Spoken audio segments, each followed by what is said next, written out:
This is a trinomial. If we want to find the x values where this trinomial equals 0, we have three options. The first method is guess and check factoring. This method is fast and simple and is often the first tool students use when attempting to solve a trinomial equation. Second, we have the quadratic formula. The benefit of the quadratic formula is that it always works, which means many people use it as a backup when guess and check factoring does not work. However, the quadratic formula is relatively complicated and can be hard to remember. There is also a third, less used option. This option is completing the square. Completing the square is a very useful tool since, like the quadratic formula, it always works, but it is also much easier to remember. The foundation of completing the square is that the square of a binomial is a trinomial. Here's an example of what I mean. Let's start with the binomial x plus 3 squared. This is the same as x plus 3 times x plus 3. If we FOIL this out, we get x squared plus 3x plus 3x plus 3 squared, which we can simplify like so.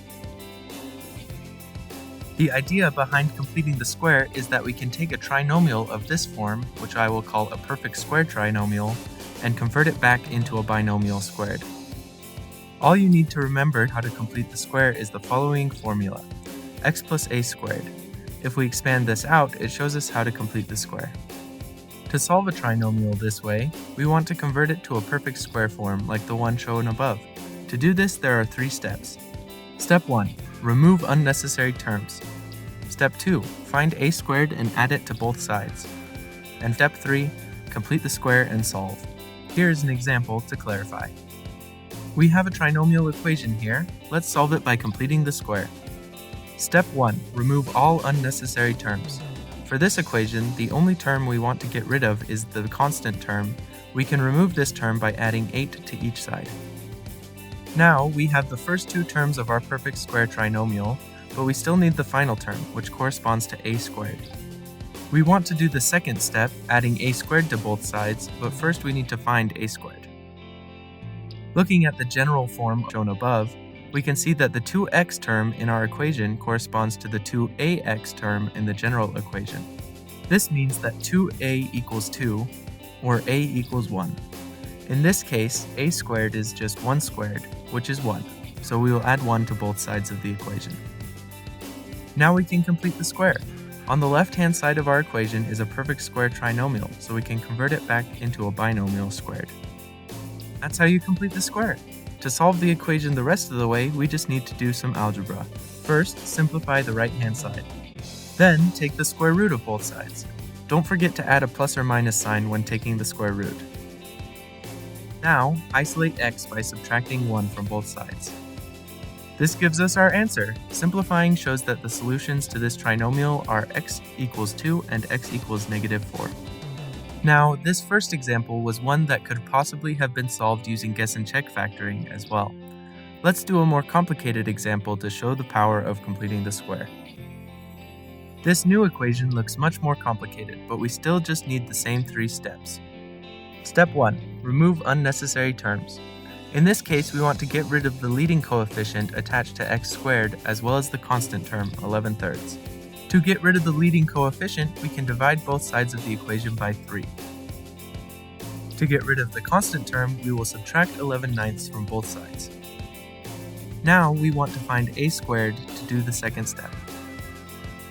In this case, the 7/3 x term in our equation corresponds with the 2ax term in the general equation.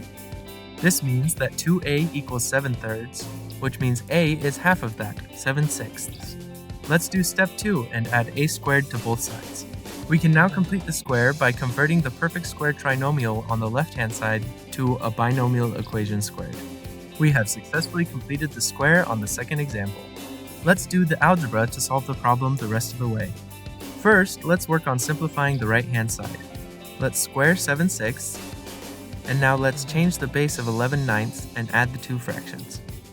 Now, take the square root of both sides, remembering the plus or minus sign. Finally, isolate x by subtracting 7/6 from both sides. Simplifying a little bit gives us our answer. In this case, x equals negative 7 plus square root 5 over 6, or x equals negative 7 minus square root 5 over 6. This equation was more complicated than the first one, but completing the square still works, and all it took was the same 3 steps. In conclusion, completing the square is a great tool to add to your toolbox when solving trinomial equations. Here's a recap.